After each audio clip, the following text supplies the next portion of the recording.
dia, bem-vindos a mais um cafezinho espiritual e eu espero que você esteja bem aí do outro lado da telinha. Pega seu cafezinho, o meu tá aqui. Mas não tem, né, gente? Nada melhor que um cafezinho de manhã. E vamos embora lá pro nosso cafezinho espiritual. Eu quero dividir com vocês um estudo que eu fiz com as irmãs lá de Santo André. E a proposta foi falar sobre mulheres que ensinam. Nós somos salvas para ensinar. Mas o que eu preciso saber para poder ensinar, né? Muitas vezes a gente se questiona. Provavelmente a gente vai dividir esse estudo em 2 ou 3 partes, mas gostaria que você acompanhasse inteira, tá bom? É bem importante a gente saber ensinar. E por que a gente vai ver isso? Então a proposta foi salvas para ensinar. O que significa isso? Aí nós sabemos, né, que uma mulher que ensina, ela deve ter alguns requisitos. Então a mulher que ensina, ela tem que ter o conteúdo que ela vai ensinar, um certo determinado conhecimento sobre o assunto, às vezes cursos preparatórios, até uma faculdade, talvez, dependendo sobre o que ela vai lecionar, né? Esse é o padrão do mundo, né? Ter, assim, alguma estrutura, assim, para poder ensinar. Mas e a mulher cristã, que é o nosso foco, o que ela deve ter para ensinar? Então, o padrão de Deus, ele é sempre muito mais elevado que o nosso, né, do ser humano. O padrão de Deus é elevado porque, olha só, é vida eterna, rumo ao céu, é uma coisa maravilhosa, né? E o padrão humano consegue enxergar um palmo à frente do nariz, vamos falar a verdade, né? Então, pensa comigo, como nós cristãs podemos agradar a Deus nessa área da nossa vida? O que a gente deve ter? E aí eu separei alguns pontos que a gente vai falar sobre isso, como por exemplo, a cristã deve ter conhecimento da verdade, vivência alicerçada na verdade, a obediência a essa verdade, coragem para defender essa verdade, disposição para ensinar essa verdade, santidade a essa verdade. Nós vamos estudar esses tópicos, tá bom? Mas antes aí eu quero contar uma historinha para vocês, porque Jesus ensinava com parábolas e eu aprendi com ele. Então, uma mãezinha estava andando com seu filho numa via pública e de repente aconteceu um atropelamento. E quando ela olha para o lado, o filhinho dela que estava no chão foi atropelado. Imediatamente, né, junto àquela multidão de curiosos. E no meio da multidão aparece um homem, dá licença, já abaixa ali, começa a socorrer o menino, ia examinar e de repente do nada ele vira e fala: a gente vai ter que fazer uma traqueotomia de urgência, a criança não tá respirando. E algumas pessoas questionam: mas você é médico? E ele diz: não. Mas você é bombeiro? Ele diz: não. Mas você é enfermeiro? Não. Você é da área da saúde, socorrista? O que você é? Não, não sou da área da saúde. Então como você vai fazer uma traqueotomia? Pensa comigo, você deixaria? E eu não. Fosse meu filho, ainda ia pedir a documentação de médico, olha lá. Não deixaria de jeito nenhum, né? Então, muitas vezes, existe a boa vontade. Eu tenho boa vontade, você tem boa vontade aqui, esse ser inominado tem boa vontade, mas só boa vontade nessa hora ia adiantar? Não ia, né? Só a boa vontade você ia arriscar a vida do seu filho na mão dessa pessoa? Isso é mais ou menos o que acontece com nós, cristãs, que devemos ensinar. Só boa vontade não vai bastar. Nós temos que nos instruir, nos encher da palavra, buscar no Senhor esse conhecimento, buscar na palavra as ferramentas necessárias, estar preparada para poder ensinar. Porque quando vier essa oportunidade de socorrer alguém, de dar a vida eterna para alguém através da palavra do nosso Senhor Jesus, de alcançar essa pessoa para Cristo, se a gente tiver só boa vontade, não tiver preparo, conhecimento, formação, de nada vai adiantar. Então, eu dou o que eu tenho. Se eu não tiver o evangelho alicerçado em mim, se eu não tiver conhecimento para defender minha fé e passar essa fé adiante, então nada adianta boa vontade. Nós temos que estar preparadas. Então, vamos nos preparar, sair da zona de conforto e realmente ser servas úteis ao nosso Deus. A mulher, ela foi salva para ensinar e ela precisa estar preparada e pronta para fazer o que ela foi chamada, né? A gente não foi chamado para ficar sentado no sofá assistindo Netflix. Então, o primeiro ponto importante para a mulher cristã que ensina ou que quer ensinar, o que vai começar aí agora junto comigo, né? Vamos lá, começa agora, começa hoje. É se mexer, né? Qual que é? Conhecimento, vivência, obediência, coragem, disposição e santidade. O primeiro é o conhecimento da verdade. E aí eu vou pedir para você abrir comigo em João 14:6. Pega a sua Bíblia aí. João, Evangelho de João.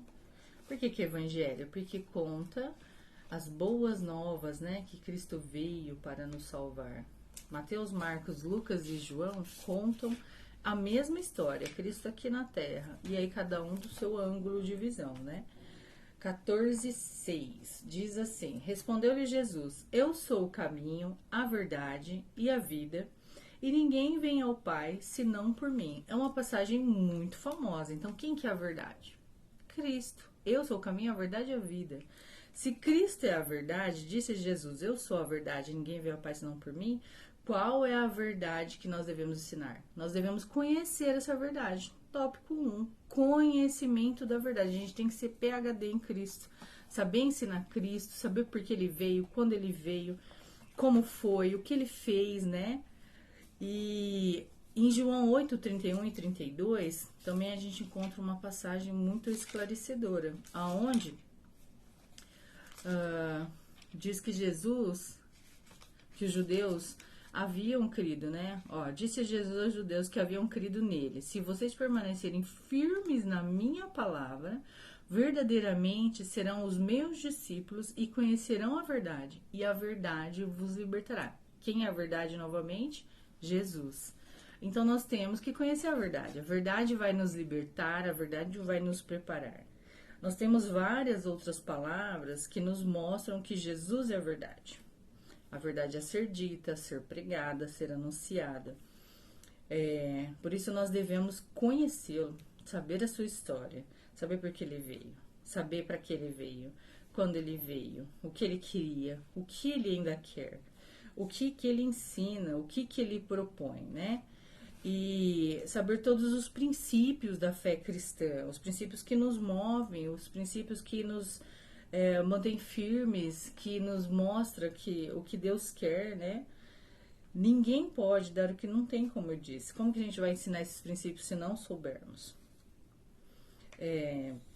A gente não pode terceirizar também a nossa chance de evangelizar. Muitas vezes a pessoa vem até você e quer conhecer esse Deus, quer conhecer esse Jesus, quer saber um pouco mais, e aí você, por medo, por covardia, por receio, por não estar preparado, faz o quê? Eu vou chamar uma pessoa para te ensinar. E às vezes aquela segunda pessoa que você traria para conversa, aquela terceira, né, no caso, não pode, e vai terceirizando, tentando achar, e acaba perdendo a oportunidade. Não é ali, é naquele momento, o Espírito Santo te usa, abre sua boca, mas esteja preparado. Então leia a Bíblia, né? Você precisa ler a Bíblia diariamente. Por quê? Porque você não consegue decorar a Bíblia inteira. E a palavra do Senhor também diz que se renova a cada manhã. Então, em várias oportunidades, você vai ver que o mesmo versículo que você já leu, o mesmo capítulo, se encaixa na sua vida de uma forma diferente. É mais esclarecedor na segunda, na terceira, na quarta leitura. Fora que a gente esquece muitas coisas, né, gente? Então, sempre leia, sempre medite. Medite, estude assim minuciosamente. Que palavra é essa aqui que eu não conheço? Vai lá, dicionário. Às vezes é do origem grega, tem outro significado na tradução. Leia mais de uma versão, né? Ore também. Ore pedindo entendimento a Deus. Provérbios 1:20 diz que a sabedoria clama pelas ruas procurando alguém para que ela possa ensinar. Então, seja essa pessoa que busca sabedoria, que a sabedoria te encontre, queira, como Salomão, peça sabedoria a Deus. E que seja ainda mais sábio para nunca, né, se perder desse caminho maravilhoso. Depois, sempre que você estudar, medite, pense a respeito, né? O que eu posso entender com essa passagem bíblica? Isso se aplica para os dias de hoje? Qual era o plano de fundo, o contexto, o que estava acontecendo? O que eu posso aproveitar no meu dia? Como eu posso usar isso para evangelizar? Dá para montar um estudo com isso? Faça esboços. Escolha passagens, temas para você poder ensinar. Existem, nossa, a Bíblia é manual de instrução para tudo, gente. Mas você tem que dispor tempo. Para de assistir a novelinha, para de perder tempo, porque essas novelas, mesmo que as irmãs falam, ah, é evangélica, pega a Bíblia e vai lendo e assistindo junto pra você ver o tanto de coisa que distorceram, que colocaram a mais. Então, cuidado. Medite, acrescente livros alternativos, tem ótimos livros dos nossos irmãos, chaves bíblicas, materiais. Nossa, é uma vasta imensidão de materiais dos nossos irmãos que podem ajudar você a entender melhor. Só cuidado, seja seletivo, né? Para não se alimentar de coisas que não são saudáveis, né? Sempre comparando com a Bíblia, que o primeiro é as palavras de Cristo. Saiu das palavras de Cristo, às vezes até irmão escreve alguma coisa, sai dessa doutrina, cuidado, fique com Cristo. Você tem a obrigação, lembra, de saber defender sua fé para não ser levado por qualquer vento de doutrina. Então saiba defender a sua fé. Esse é o nosso tópico 1. Vou ficar por aqui que a gente já está dando o nosso tempo. Então, conhecimento da verdade. A verdade é Jesus Cristo, saber defender essa verdade, o porquê dessa verdade, o que ele quer. E para que você possa ser usada, você tem que ser PhD em Cristo, né? Você tem que se instruir, sim, saber defender sua fé, mostrando seu mestre. Como que a pessoa vai querer se não conhecer? Ela precisa conhecer esse Jesus maravilhoso, não é? Então tá bom. E aí amanhã a gente continua. Ora comigo. Senhor Deus, Pai amado, bendito, poderoso, soberano, Criador de tudo. Muito obrigado, Pai, por essa manhã maravilhosa. Muito obrigado, Senhor, pelo raio de sol que entra pela janela. Muito obrigado pelo cafezinho quente que podemos degustar. Muito obrigada pela alegria de ler a sua palavra pela manhã, de poder meditar, Senhor, e conhecer o nosso amado Mestre cada vez mais. Muito obrigado a Deus por esse amor maravilhoso que nos alcançou através do seu Filho, Jesus. E que possamos honrá-lo, Senhor, não nos acovardando, mas sim nos preparando e ensinando, Pai, para todo mundo esse amor lindo, esse amor confortante. Nos usa, Pai amado e bendito. Nós te pedimos em o nome santo de Jesus. Amém. É isso, gente.